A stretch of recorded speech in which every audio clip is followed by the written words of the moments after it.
हिंदूंच्या नावाखाली लूट सहन करणार नाही. उद्धव ठाकरेंचं 18 तारखेला नागपुरात रामरक्षा पठण.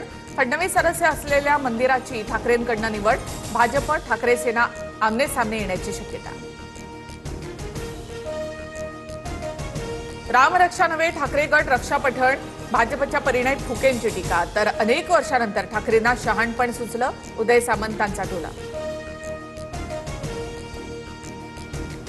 राम मंदिरातील दान चोरी प्रकरणी सुप्रीम कोर्टाची केंद्र आणि उत्तर प्रदेश सरकारसह मंदिर ट्रस्टला नोटीस. तर प्रकरणाचा अहवाल सादर करण्याचे एसआयटीला आदेश. 20 जुलैला पुढील सुनावणी होणार. तुमच्या लेकराचं प्रेम प्रकरण सांगायला लावू नका. अयोध्या पौळ यांचा संजय शिरसाट यांच्यावर निशाणा. मातोश्रीवर काळी जादू करण्यासाठी बंगालचा जादूगार येतो. शिरसाटांच्या टीकेनंतर पौळ यांचा पलटवार. गिरिजा घरातून जाताना स्त्री धन 10-12 बॅग भरून कपडे घेऊन गेली. त्यानंतर फ्लॅट, गाडी, कोट्यवधी रुपयांची मागणी पूर्ण न केल्यामुळे आरोप. यामागील षडयंत्राचा सूत्रधार लवकरच जाहीर करणार. सुनेनं केलेल्या आरोपानंतर विनायक राऊतांचा प्रत्युत्तर.